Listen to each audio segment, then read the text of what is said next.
I hate the moon. I am afraid of it. For when it shines on certain scenes familiar and loved, it sometimes makes them unfamiliar and hideous. It was in the spectral summer when the moon shone down on the old garden where I wandered. The spectral summer of narcotic flowers and humid seas of foliage that bring wild and many-colored dreams. And as I walked by the shallow crystal stream, I saw unwanted ripples tipped with yellow light, as if those placid waters were drawn on in resistless currents to strange oceans that are not in the world. Silent and sparkling, bright and baleful, those moon-cursed waters hurried I knew not whither, whilst from the embowered bank white lotus blossoms fluttered one by one in the opiate night wind, and dropped despairingly into the stream, swirling away horribly under the arched, carven bridge, and staring back with the sinister resignation of calm, dead faces. And as I ran along the shore, crushing sleeping flowers with heedless feet, and maddened ever by the fear of unknown things and the lure of the dead faces, I saw that the garden had no end under that moon.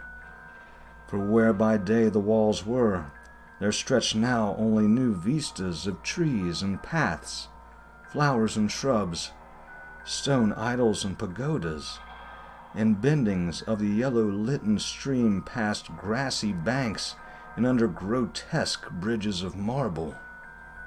And the lips of the dead lotus faces whispered sadly and bade me follow. Nor did I cease my steps till the stream became a river, and joined amidst marshes of swaying reeds and beaches of gleaming sand the shore of a vast and nameless sea. Upon that sea the hateful moon shone, and over its unvocal waves weird perfumes brooded. And as I saw therein the lotus faces vanish, I longed for nets that I might capture them, and learn from them the secrets which the moon had brought upon the night. But when the moon went over to the west, and the still tide ebbed from the sullen shore, I saw in that light of old spires that the waves almost uncovered, and white columns gay with festoons of green seaweed. And knowing that to this sunken place all the dead had come, I trembled and did not wish again to speak with the lotus faces. Yet when I saw afar, out in the sea, a black condor descend from the sky to seek rest on a vast reef, I would fain have questioned him and asked him of those whom I had known when they were alive. This I would have asked him had he not been so far away. But he was very far, and could not be seen at all when he drew nigh that gigantic reef. So I watched the tide go out under that sinking moon, and saw gleaming the spires, the towers, and the roofs of that dead, dripping city. And as I watched, my nostrils tried to close against the perfume-conquering stench of the world's dead.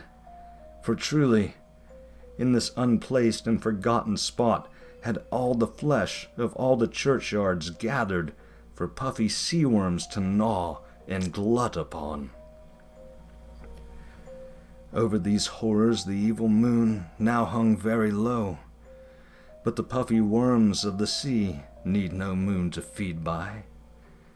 And as I watched the ripples that told of the writhing of worms beneath, I felt a new chill from afar, out whither the condor had flown, as if my flesh had caught a horror before my eyes had seen it.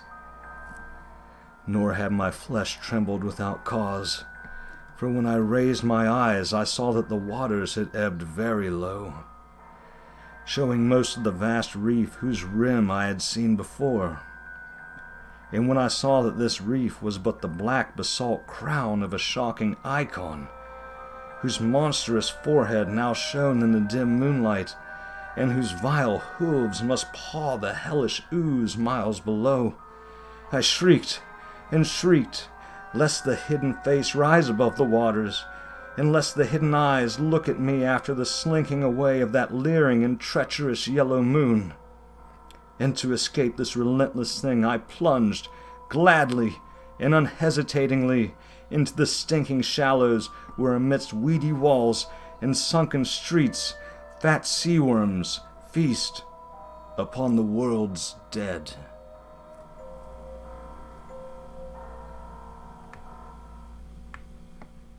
What the Moon Brings by H.P. Lovecraft.